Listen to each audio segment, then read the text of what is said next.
नमस्कार, मैं हूं वीरेश सिंह। आईटीआई के टॉक शो में आपका स्वागत करता हूं। लेफ्ट ओवर बैकलॉग स्टूडेंट, ठीक है ना, और सप्लीमेंट्री वाले स्टूडेंट, अगर मैं ये कहूं कि 2019 के बच्चों को से लेकर के अभी तक बच्चों का जिनका सप्लीमेंट्री है, बैकलॉग है, लेफ्ट ओवर है, उन लड़कों के लिए तैयारी हो रही। लेकिन पहली तैयारी जो है ना वो लेफ्ट ओवर की हो रही। लेफ्ट ओवर में अभी मैंने आज सोमवार को नोटिफिकेशन निकल जाना चाहिए था, लेकिन नहीं निकला, क्योंकि लड़ाई दो चीज़ों दो डेटा को लेकर के है। वो डेटा मैं नहीं बताना चाहता हूँ आपको कि आप लोग परेशान हो जाओगे, क्योंकि निकल ही आएगी। उस डेटा बेस पे हमने ही ऑब्जेक्शन लगाया हुआ है, क्योंकि परीक्षा होगी तो फिर होनी चाहिए। मैं सिर्फ इतना लगाया हूँ कि भैया जब PRR नंबर सबका जनरेट हो गया था, आपने कर दिया था, तो उसमें जो एलिजिबल लड़के हैं, जो छोटे हैं लड़के, उनको तो कर ही दीजिए, कम से कम उनको तो कर ही देना चाहिए, है ना। उस पर ही थोड़ी सी हो रही, थोड़ी सी तारीख को लेकर के, डेट को लेकर के हो रही है कि किस डेट को किया जाए, किस पे किया जाए। हालांकि मैंने ये बोला है कि लेफ्ट ओवर और जो सप्लीमेंट्री पहले वाले लड़के हैं, 2019-20 वाले लड़के हैं, उनको एक साथ में कर लिया जाए। बैकलॉग का भी अब कर लिया जाए, चूँकि अगर कहा जाए तो सितंबर में आया था, तो सितंबर से लेकर के आपको 1 महीने तो हो गए। तो अगर मान लिया जाए कि नवंबर, दिसंबर, जनवरी तक में जाएगा ये परीक्षा। जनवरी 3 महीने में होती है, तो जनवरी तक जाएगा, दिसंबर लास्ट और जनवरी तक ये चीज़ें चली जाएंगी परीक्षा को लेकर के। तो हमने बोला कि इन्हीं के साथ में सबको एक साथ में मिला करके किया जाए। उस पर DGT देख रही है। लेकिन यहाँ जो सबसे बड़ा मैं सवाल उठा रहा हूँ कि 2019 के पहले जो कुछ लड़के छूटे हुए थे, उनके साथ क्या होगा, क्या नहीं होगा, वो कहाँ है। 18 वाले लड़के जो कुछ बच गए थे, अब 17 वाले लड़कों को कितनी एलिजिबिलिटी, कितनी बार आपको परीक्षा देने का मौका मिला है कि नहीं मिला है, तो वो सब सारी चीज़ों पर चल रही है।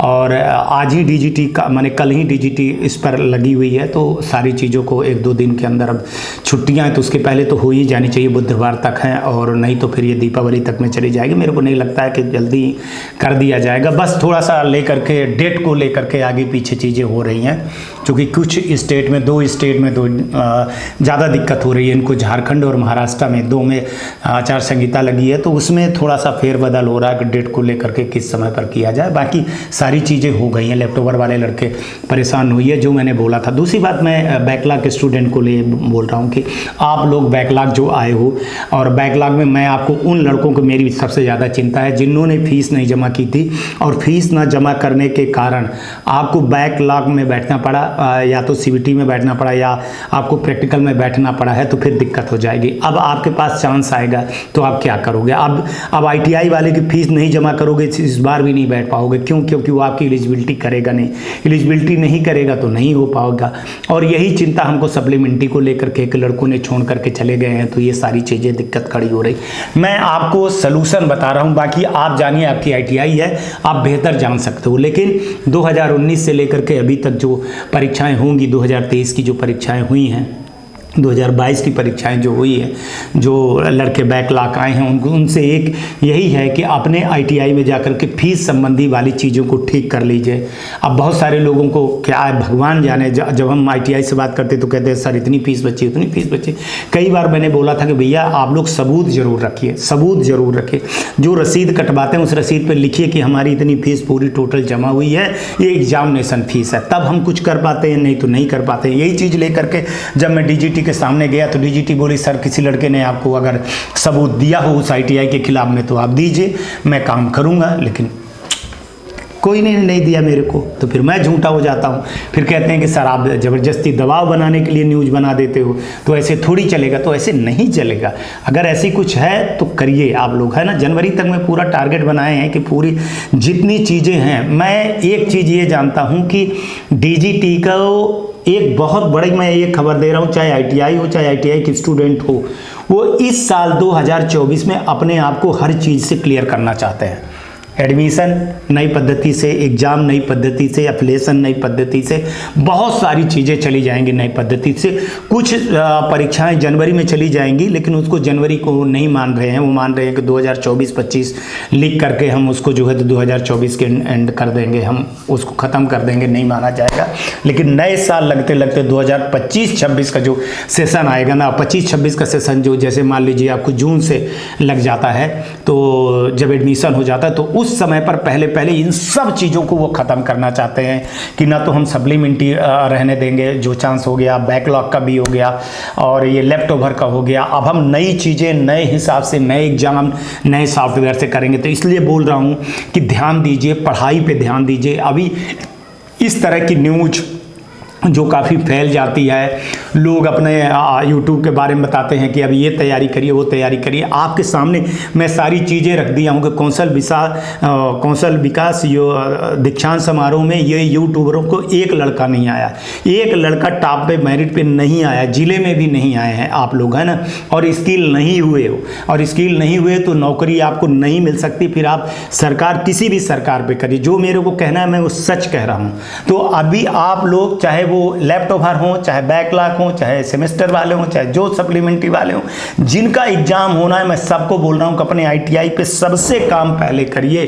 फीस जमा करके फीस में लिखवाइए कि हमारी इतनी पूरी फीस जमा हो गई है, ये हमारे एग्जामिनेशन फीस जमा हुए हैं।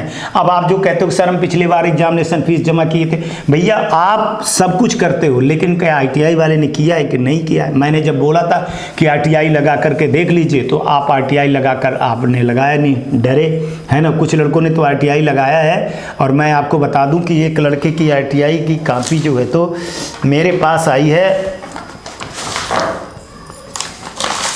उसने भेजा है पूरा, आपको ये दिखा रहा हूँ, आप ये देखिएगा, ये देखें, ये लड़के ने पूरा मेरे नाम से लेटर भेजा है और ये आरटीआई लगा करके अपनी पूरी, ये आप देखेंगे ना पूरी, इवन अपनी कॉपी तक निकलवा लिया था उसने, माने ये उसकी स्टेनो की है।